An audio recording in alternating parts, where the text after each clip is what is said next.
ici pour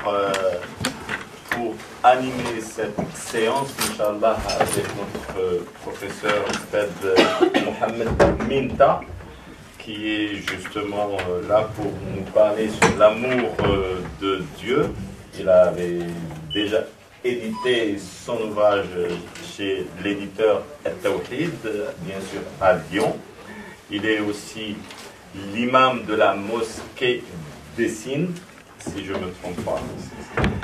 Et il est aussi diplômé de l'université de la Médina, Al-Munawwara, et directeur du lycée El-Kindi. Bon, j'ai enseigné Al-Kindi. Enseigné, très bien. Ça marche. Donc on est tous heureux d'être là présents avec vous et avec notre public qui est, alhamdoulilah, venu volontiers pour écouter votre conférence, Inch'Allah. Et je vous cède la parole. Merci. Bismillahirrahmanirrahim. Alhamdulillahi Rabbil Alamin. والصلاة والسلام على أشرف الأنبياء والمرسلين سيدنا محمد وعلى آله وصحبه وسلم تسليما. سبحانك اللهم لا علم لنا إلا ما علمتنا إنك أنت العليم الحكيم. اللهم فقهنا في ديننا ووفقنا للعمل بما علمتنا وزدنا علما وارزقنا الإخلاص في القول والعمل برحمتك يا أرحم الراحمين يا رب العالمين. Chers frères et sœurs en islam, salam alaikum wa rahmatullahi wa barakatuh. Je suis très heureux de me trouver parmi vous cet après-midi pour aborder un sujet qui est très cher à nos cœurs, qui est l'amour du prophète sallallahu alayhi wa sallam. Il faut savoir que l'amour du prophète sallallahu alayhi wa sallam est une exigence parmi les exigences de la foi. C'est-à-dire, on ne peut pas être un véritable musulman, on ne peut pas être un véritable croyant tant qu'on n'aimera pas le prophète sallallahu alayhi wa sallam. Et non seulement qu'un musulman ou une musulmane doit aimer le prophète sallallahu alayhi wa sallam, mais le prophète sallallahu alayhi wa sallam, il doit être aimé de nous plus que toute autre chose. Tout ce qu'on peut aimer dans cette vie, le prophète sallallahu alayhi wa sallam doit être aimé de nous plus que toute autre personne. Car Allah subhanahu wa ta'ala, il nous dit dans le Coran, dans Surat At-Tawbah, Surat 9, verset 24, Allah subhanahu wa ta'ala dit قُلْ إِنْ كَانَ آبَاؤُكُمْ وَأَبْنَاؤُكُمْ وَإِخْوَانُكُمْ وَأَزْوَاجُكُمْ وَعَشِيرَتُكُمْ وأموال اقترفتموها وتجارة تخشون كسادها ومساكن ترضونها أحب إليكم من الله ورسوله وجهاد في سبيله فتربصوا حتى يأتي الله بأمره والله لا يهدي القوم الفاسقين. Allah, il s'adresse au prophète sallallahu alayhi wa sallam en ces termes, il dit, si vos pères, vos fils, vos frères, vos conjoints, vos clans, le bien que vous avez gagné, les commerces dont vous craignez le déclin, le demeure qui vous sont agréables, sont plus chers à vous que Allah et son messager, et la lutte dans le chantier d'Allah, alors attendez qu'Allah fasse venir son ordre. Allah n'est que du point des gens pervers. Quand vous regardez dans ce verset, Allah cite un certain nombre de choses qui sont aimés de l'homme naturellement.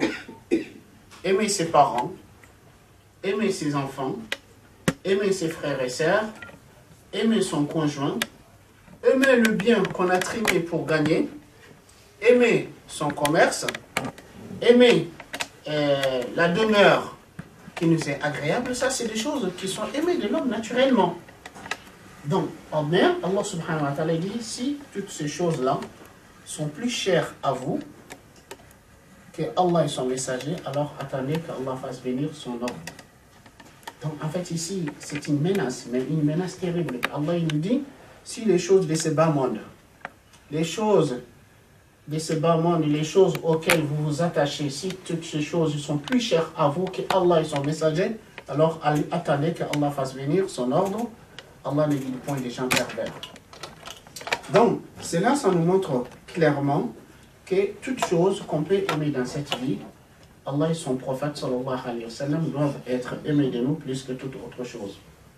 Et le prophète sallallahu alayhi wa sallam lui-même, il dit dans un hadith rapporté par Bukhari et Muslim, le prophète sallallahu alayhi wa sallam dit فَوَالَّذِي نَفْسِي بِيَدِي لَا يُؤْمِنُ أَحَدُكُمْ حَتَّى أَكُونَ أَحَبَّ إِلَيْهِ مِنْ وَالِدِهِ وَوَلَدِهِ وَالنَّاسِ أَجْمَعِينَ.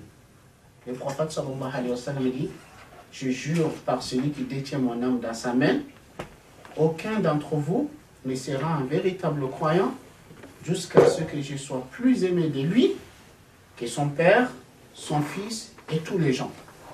Toute personne qu'on peut aimer, le prophète sallallahu alayhi wa sallam, il doit être aimé de nous plus que toute autre personne. Abdullah ibn Hisham, radiyallahu anhu, il dit, un jour nous étions avec le prophète sallallahu alayhi wa sallam. Et le prophète, il tenait Omar par la main. Omar ibn al-Khattab, le prophète, il est tenu par la main. Et Omar, il dit au prophète, il dit au messager d'Allah, il dit, certes, je t'aime plus que toute autre chose. Sauf que je ne t'aime pas plus que ma propre personne.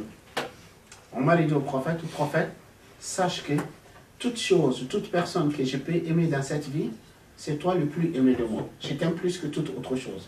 Sauf ma propre personne. Je ne t'aime pas plus que ma propre personne. Le prophète sallallahu alayhi wa sallam dit à Omar, La walladhi nafsi biyadi hatta akuna ahabba ilayka min nafsik. Le prophète il dit à Omar, mais non, tu ne seras pas un véritable croyant, tu ne seras pas un véritable musulman jusqu'à ce que je sois plus aimé de toi que ta propre personne. Si tu veux être un véritable croyant, un véritable musulman, il faut que je sois aimé de toi plus que ta propre personne. Après Omar radiallahu anhu, il dit au prophète, certes, maintenant, je t'aime plus que ma propre personne. Et le prophète sallallahu alayhi wa sallam lui dit, Al-ana ya Omar, Al-ana ya Omar. Maintenant, tu as su dire ce qu'il fallait dire, maintenant tu as su faire ce qu'il fallait faire. Donc mes chers frères et sœurs, il faut savoir que l'amour est l'un des fondements, l'un des piliers essentiels de l'adoration. L'adoration qui est la finalité de la création de l'homme. Car Allah subhanahu wa ta'ala nous dit dans Surat al-Dhariyat, Surat 51, verset 56, Allah subhanahu wa ta'ala dit وَمَا خَلَقْتُ الْجِنَّ وَالْإِنسَ إِلَّا لِيَعْبُدُونَ. Allah dit, je n'ai créé les djinns et les humains que pour qu'ils m'adorent. Donc c'est-à-dire, il a créé les djinns et les humains pour son adoration.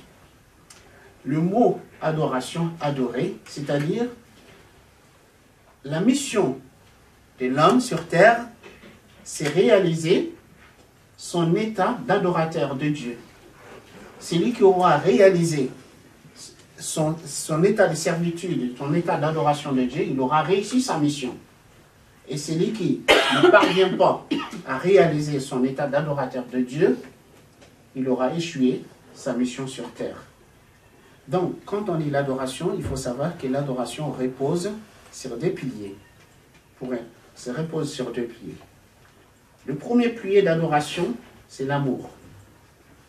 Le fait d'aimer Allah subhanahu wa ta'ala d'un amour sans limite. Allah est le seul qui est digne de notre amour, d'un amour sans limite. Toute chose qu'on peut aimer dans la vie, on doit aimer d'une manière modérée. Mais Allah subhanahu wa ta'ala, on doit l'aimer d'un amour sans limite. Donc, pour être un véritable adorateur de Dieu, il faut aimer Dieu. D'ailleurs, même quand on regarde le mot adorer, ça veut dire quoi étymologiquement, adorer? Adorer, ça veut dire aimer d'un amour sans limite. D'ailleurs, même c'est pour cette raison, il ne convient pas à un musulman ou à une musulmane d'utiliser ces termes pour autre chose qu'Allah.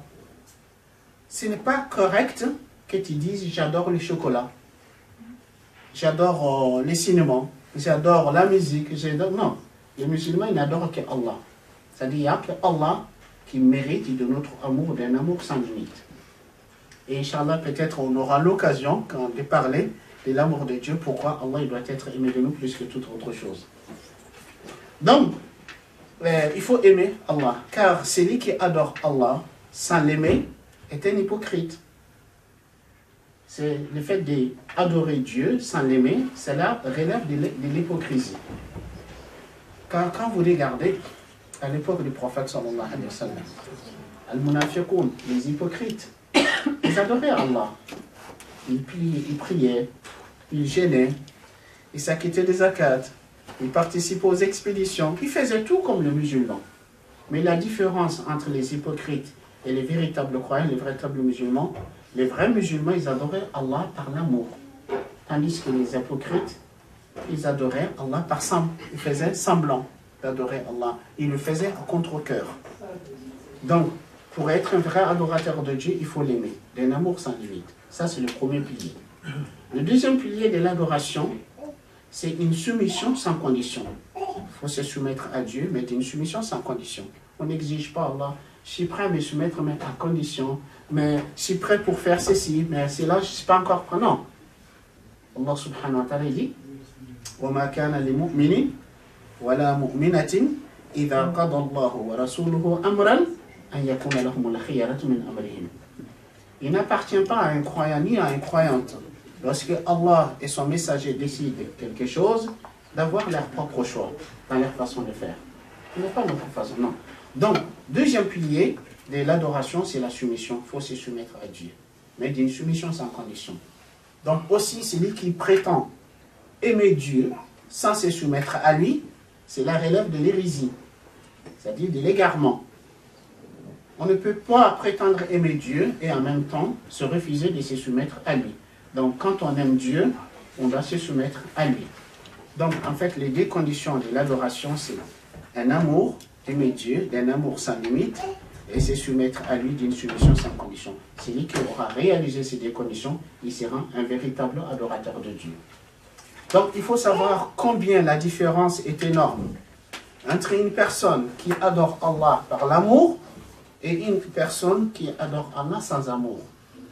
Un acte de soumission, un acte d'obéissance, un acte d'adoration sans amour, c'est comme un corps sans vie. C'est comme un corps sans vie. Donc l'adoration sans amour, c'est un fardeau. Mais l'adoration avec l'amour, ou l'adoration par l'amour, c'est un bonheur, c'est un plaisir. C'est pour cette raison, le prophète sallallahu alayhi wa sallam, il disait وَجُعَلَتْ قُرَّةَ عَيْنِي فِي الصَّلَاةِ. Et on a fait que le prunelle de mes yeux, c'est-à-dire mon plus grand bonheur, est dans la prière.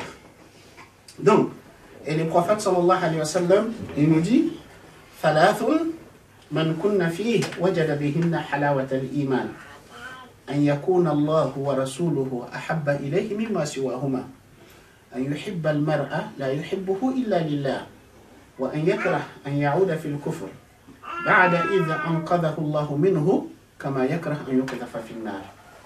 Le prophète sallallahu alayhi wa sallam dit trois choses, c'est-à-dire trois qualités.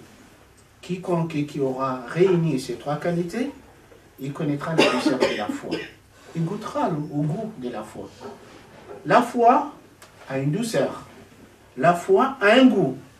Mais la douceur et le goût de la foi est indescriptible. C'est-à-dire quelqu'un qui va vous dire à quoi ressemble le goût de la foi, c'est sucré, c'est salé, c'est indescriptible. Il faut le goûter pour savoir à quoi ressemble le goût de la foi. Donc le prophète sallallahu alayhi wa sallam dit trois choses. Quiconque qui aura réuni ces trois qualités, il connaîtra la douceur de la foi, aimer Allah et son messager plus que toute autre chose. Aimer une personne, rien que pour Dieu. Vous aimez une personne, vous ne l'aimez pas pour l'utilité qui pourrait être pour vous, vous ne l'aimez pas pour un bien matériel que vous partagez avec vous, vous ne l'aimez pas pour un lien de parenté qui est entre vous, mais vous l'aimez uniquement pour sa foi, pour sa soumission, pour sa sincérité envers Allah subhanahu wa ta'ala. C'est la seule raison, la seule motivation qui fait que vous l'aimez. Donc c'est ça qui veut dire aimer quelqu'un pour Dieu. Et il dit, troisième chose, le fait d'avoir l'aversion, de retourner dans la mécréance. Après qu'Allah nous en a sauvés, comme on a l'aversion qu'on soit jeté dans le feu. Comme on déteste qu'on soit jeté dans le feu, on déteste autant de retourner dans la mécréance après qu'Allah nous en a sauvés. Donc le prophète sallallahu alayhi wa sallam dit, celui qui aura réuni ces trois conditions, il connaîtra la douceur de la foi. Maintenant, pourquoi doit-on aimer le prophète sallallahu alayhi wa sallam? En fait, il faut savoir que l'amour du prophète sallallahu alayhi wa sallam relève de l'amour d'Allah. Si on doit aimer Allah pour l'adorer, on doit aimer le prophète sallallahu alayhi wa sallam. Car par le biais du prophète que nous avons connu Allah. Sans le prophète, on n'aura pas connu Allah subhanahu wa ta'ala. Donc, ainsi, Imam Ibn al-Qayyim, rahimahullah, il dit وَكُلُّ مَحَبَّةٍ وَتَعَظِيمٍ لِلْبَشَرِ إِنَّمَا تَجُوزُ تَبْعًا لِمَحَبَّةِ اللَّهِ وَتَعَظِيمِ كَمَحَبَّةِ رَسُولِ اللَّهِ صلى الله عليه وسلم وتعظيمه فإن أمته يحبونه لمحبة الله ويعظمونه ويجلونه لإجلال الله له فهي محبة لله ومن موجبات محبة الله. Ibn Qayyim dit tout amour et toute vénération pour un être humain n'est permis que suivant l'amour d'Allah et suivant la vénération d'Allah. Il dit comme le fait d'aimer le prophète sallallahu alayhi wa sallam et le vénérer. Il dit certes sa communauté l'aime par l'amour de Dieu, le vénère par la vénération de Dieu pour lui. Il dit alors l'amour du prophète relève de l'amour d'Allah. Donc si on aime Allah, on doit aimer son prophète qui nous a envoyé pour qu'il soit notre guide, pour signer par le biais de qui nous avons pris connaissance de l'islam, la foi et Allah subhanahu wa ta'ala. Ainsi, le prophète sallallahu alayhi wa sallam nous dit dans un hadith rapporté par le Tirmidhi, le prophète il dit Ahibbullaha lima yaghzukum min ni'ami wa ahibbuni bihubbillah wa ahibbu ahla bayti bihubbi. Le prophète sallallahu alayhi wa sallam il dit aimez Allah pour ce bienfait dont il ne cesse de vous combler.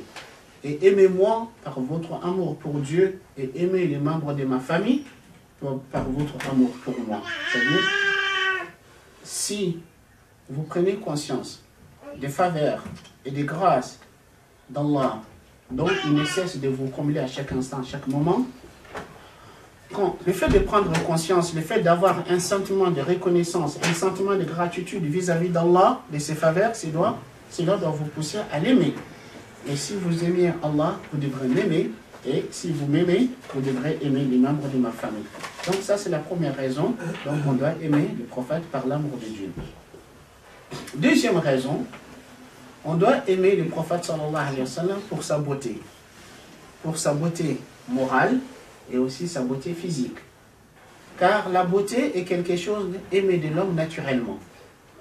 L'homme aime tout ce qui est beau. L'homme est attiré par la beauté.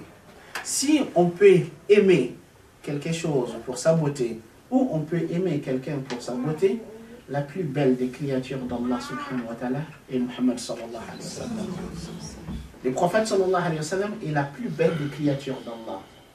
Le prophète était beau physiquement et aussi était beau moralement.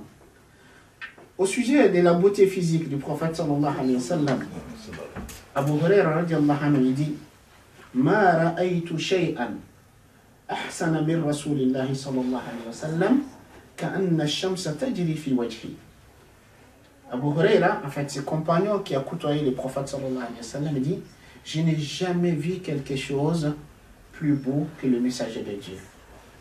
Je n'ai jamais vu quelque chose plus beau que le messager de Dieu. Et son visage était tellement rayonnant, on dirait un soleil qui rayonnait sur son visage. Donc, son visage était comme un soleil qui rayonnait.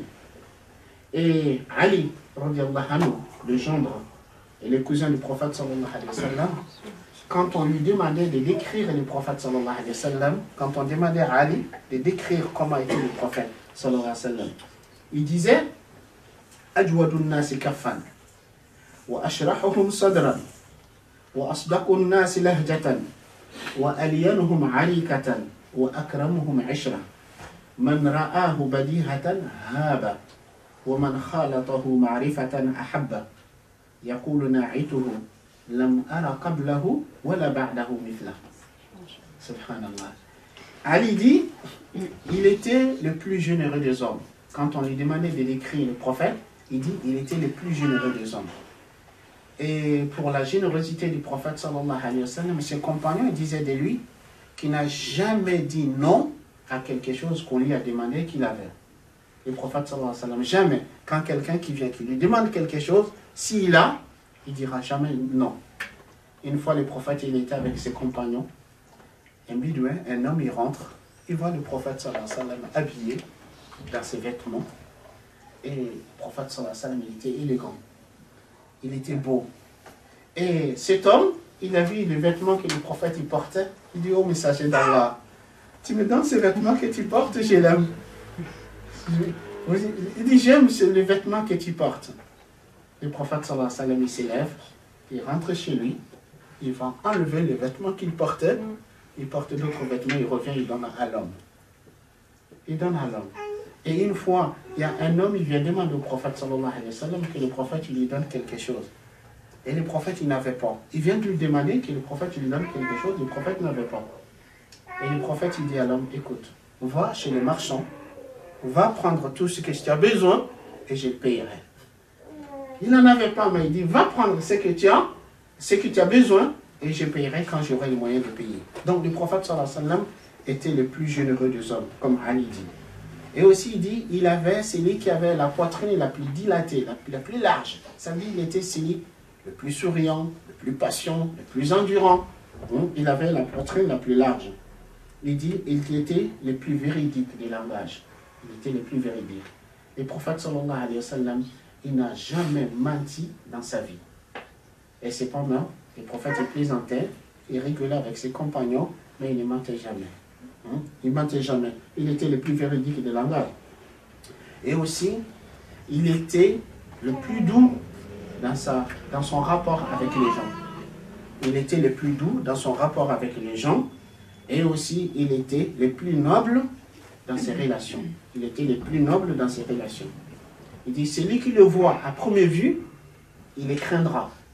C'est-à-dire, il était tellement imposant, tellement charismatique, quand on voit à première vue, on le craint. Il dit, mais quand on le connaît de près, on l'aimera forcément. On ne peut pas le connaître de près et sans l'aimer, car il a toutes les qualités qui font qu'un homme peut être aimé. Il dit, celui qui veut le décrire, il pourrait dire, je n'ai jamais vu, ni avant lui, ni après lui, quelque chose comme lui. Et celui qui veut le décrire pourra dire, je n'ai jamais vu quelque chose, ni avant, ni après lui, comme lui. Donc, ainsi, aussi, Ma'bad, cette dame que le prophète il a rencontrée dans le désert lors de l'Hijra, en fait, le prophète, sallallahu alayhi wa sallam, quand il a quitté la Mecque, pour aller à Médine, sur leur chemin, à un moment donné, ils avaient épuisé l'approvisionnement. Et dans le désert, ils ont vu une tente. Ils ont dit, allons voir, peut-être les habitants qui sont là, peut-être ils ont quelque chose à nous offrir ou bien qu'on peut acheter chez eux. Le prophète, il va avec Abu Bakr. Auprès des tentes, il trouve une dame. Abu Bakr, il s'approche et dit, oh dame, avez-vous quelque chose à nous offrir comme des hôtes ou bien à nous vendre? Et la dame, elle dit, si j'avais quelque chose à vous offrir, vous ne serez pas dans le besoin de me le demander. C'est-à-dire, je suis assez généreux pour prendre l'initiative de vous offrir sans que vous me le demandez. Donc, le prophète sallallahu alayhi wa sallam, il voit une vieille brebis amaigrie, tellement fatiguée, toutes les autres bêtes sont allées au pâturage, mais cette brebis, elle ne pouvait plus bouger, elle reste à la maison. Et le prophète, il dit, et vous nous autorisez, vous nous permettez de traire cette brebis?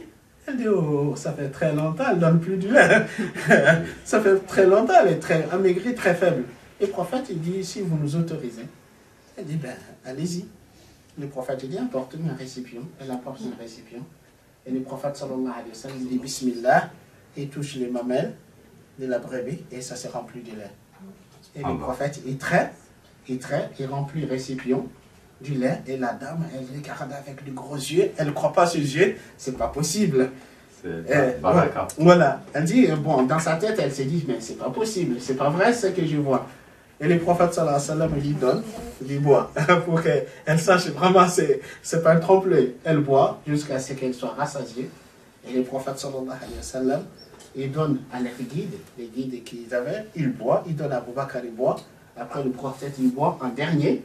Ensuite, le prophète sallallahu alayhi wa sallam, il traite encore, il remplit les récipients de lait et laisse auprès de la dame, et ils s'en vont. Et la dame, elle ne croit pas à ses yeux. Et quand le prophète sallallahu alayhi wa sallam est parti, et son mari vient. Son mari vient, il trouve du lait.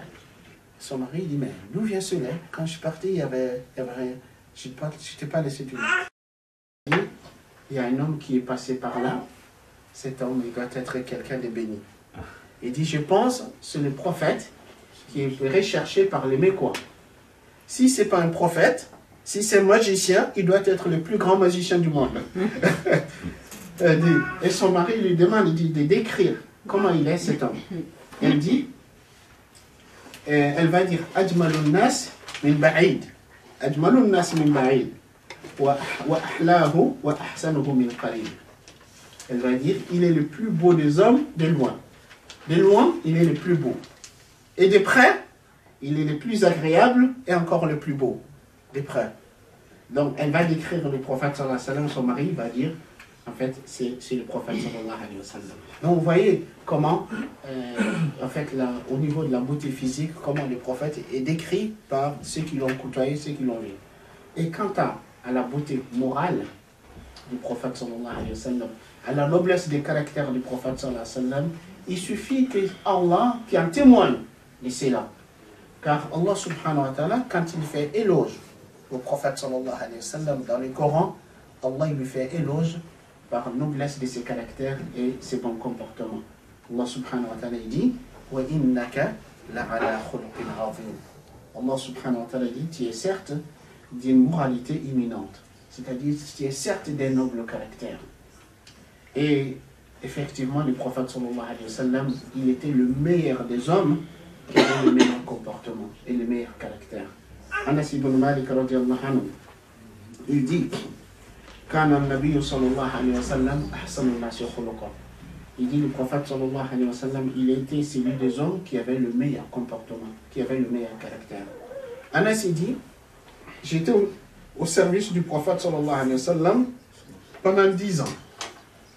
10 années durant, Anas était au service du prophète sallallahu alayhi wa sallam. Il dit, il ne m'a jamais dit fille. Pendant 10 ans, il ne m'a jamais dit fille. Il ne m'a jamais dit de quelque chose que j'ai fait, pourquoi tu fais ça? Ou quelque chose que je n'ai pas fait, pourquoi n'as-tu pas fait ça? Subhanallah, sallallahu alayhi wa sallam. Vous imaginez un homme, un enfant à ses côtés pendant 10 ans, 10 ans, il ne reproche rien à l'enfant. 10 ans. Ce n'est pas 10 jours. Ce n'est pas 10 mois, mais 10 années. Je ne sais pas si je vous interroge ici. Est-ce qu'il y en a parmi vous, est-ce qu'il y en a parmi nous qui peut passer une journée sans reprocher rien à qui que ce soit, une journée? Est-ce qu'il y en a parmi vous qui passe une journée sans rien reprocher à qui que ce soit? Je ne pense pas. Mais le prophète sallallahu alayhi wa sallam, pendant 10 ans, Anas dit, il ne m'a jamais reproché quelque chose. Jamais. Certains pourront dire, ben, peut-être Anas il était sage comme une image. Hein? Non. Anas était un enfant comme tous les enfants. La preuve, Anas dit, un jour, le prophète sallallahu alayhi wa sallam m'a envoyé pour une commission. Il dit, Anas dit, un jour, le prophète m'a dit, Anas, il m'a envoyé pour quelque chose. Anas dit, je n'avais pas envie de sortir, je n'avais pas envie d'y aller. J'ai dit, non, je ne vais pas. Hein? Le prophète il dit, Anas va faire. J'ai dit, non, je ne veux pas. Il dit, le prophète, il m'a dit, Anas va faire ce que je t'ai dit. Anas va faire ce que je t'ai dit. Anas il dit, je suis sorti. Quand je me suis trouvé dans la rue, j'ai rencontré des jeunes gens comme moi qui étaient en train de jouer. Et je me suis arrêté, j'ai joué avec eux. J'ai oublié la commission du prophète sallallahu alayhi wa sallam. En fait, il a trouvé des enfants de son âge dans la rue qui jouaient, il s'arrêtait, il jouait avec eux, qu'il a oublié. Il dit, le prophète, il m'attendait que je revienne pour lui donner la réponse. Anas ne revient pas. Et le prophète sallallahu alayhi wa sallam, il va sortir. Il sort et il va trouver Anas dans la rue. Si je vous pose des questions, imaginez-vous, vous avez un garçon de 10 ans, on l'a envoyé, on dit, mon garçon, on va faire telle chose.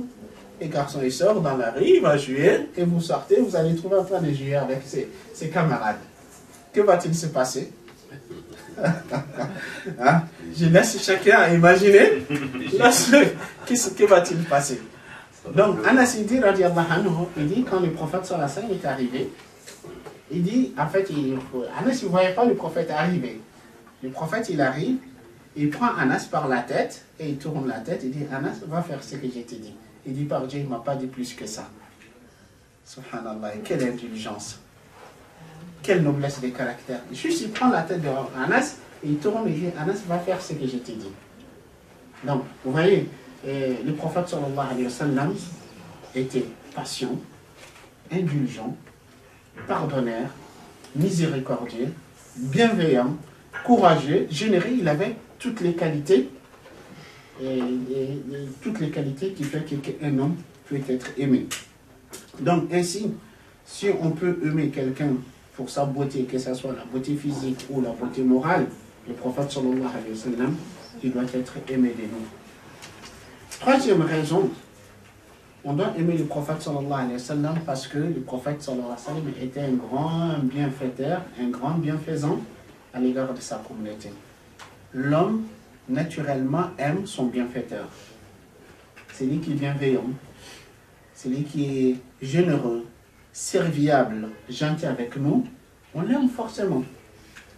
Eh bien, il faut savoir que le plus beau cadeau qu'Allah nous a offert, c'était son prophète, son messager, le prophète sallallahu alayhi wa sallam. Allah il dit dans le Coran, وَمَا أَرْسَلْنَاكَ إِلَّا رَحْمَةً لِلْعَالَمِينَ. Nous ne t'avons envoyé afin que tu sois une miséricorde pour le monde.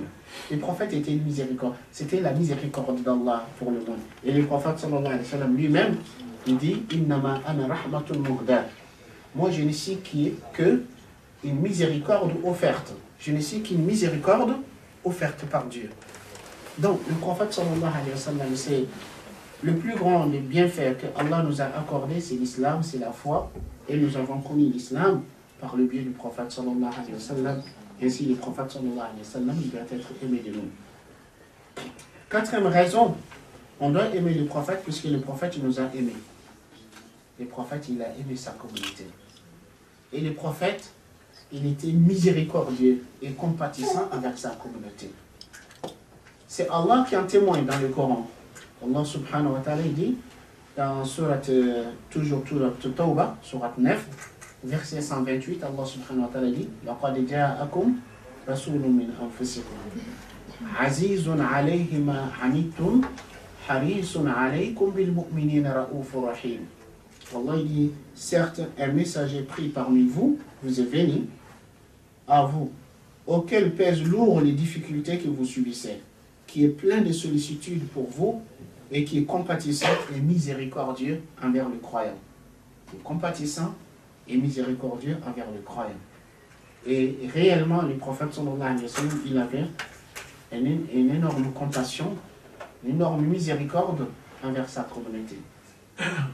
Ibn Kathir rapporte dans son tafsir, dans son commentaire du Coran, d'après Abdullah ibn Amr ibn al-As, il dit, une nuit, le prophète sallallahu alayhi wa sallam, pendant qu'il s'est levé pour prier, il récita ces versets de Surat al-Ma'ida, Surat 5. Lorsque Allah, en fait, vers la fin de Surat al-Ma'ida, Allah décrit une scène parmi les scènes du jour de la résurrection. À un moment où Allah dira à Jésus, fils de Marie, et c'est toi qui as dit aux gens, prenez-moi et ma mère pour divinité en dehors d'Allah. Jésus va leur dire, Subhanallah, gloire et pureté à toi. Et il leur a dit que c'est que tu m'as ordonné de leur dire, adorez Allah, mon Seigneur, et le vôtre. Et à la fin, en fait, en quelque sorte, Jésus va plaider pour sa communauté. Il va dire, Seigneur, je n'aurais pas dit que ce que tu m'as ordonné de leur dire, de t'adorer, mon Seigneur et le leur. Ensuite, il dit, si tu les châties, ils sont tes serviteurs. Si tu leur pardonnes, tu es le puissant et le sage. Et quand le prophète sallallahu alayhi wa sallam, il a récité ces versets, en fait, le prophète imagine comment il était en train de méditer, réfléchir, de voir Jésus qui plaide pour sa communauté, qui dit à Allah, si tu les châties, ils sont tes serviteurs, si tu leur pardonnes, tu es le puissant et sage. Le prophète, il lève les mains vers le ciel, il dit Ummati, Ummati, et il pleure. Il s'éclate en sanglots en disant Ummati, Ummati, ma communauté, ma communauté. Et Allah subhanahu wa ta'ala envoie Jibril alayhi salatu wa salam pour lui demander pourquoi plaire-t-il. Et Allah en sait plus. Et Jibril vient au prophète sallallahu alayhi wa sallam et dit: Oh Muhammad, ton Seigneur te dit pourquoi tu pleures. Et le prophète sallallahu alayhi wa sallam dit: Ummati, ummati. Il dit: ma communauté, ma communauté. Et Allah il dit à Jibril, il dit au prophète sallallahu alayhi wa sallam, hein, il dit: Inna sanurdika fi ummatika wa la nasu'uka abada. Il dit: certes, nous te satisferons au sujet de ta communauté et nous ne te ferons jamais du mal au sujet de ta communauté.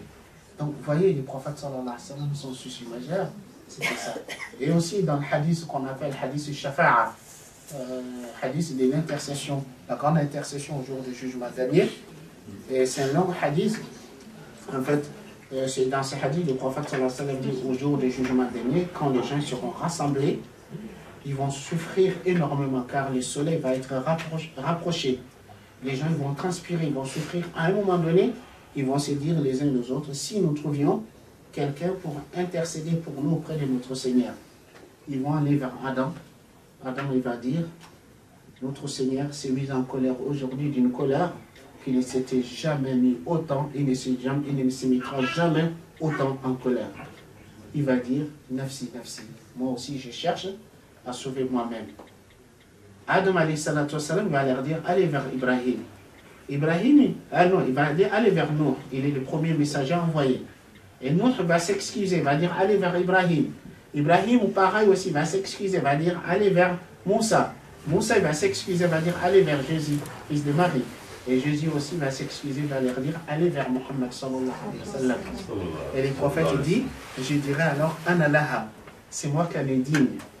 Il dit: j'irai sous le trône d'Allah, me prosterner, me jeter prosterné. Il dit: Allah m'inspirera des éloges et des hommages à Allah qui n'avait inspiré à aucune créature auparavant. Je vais louer Allah et le glorifier.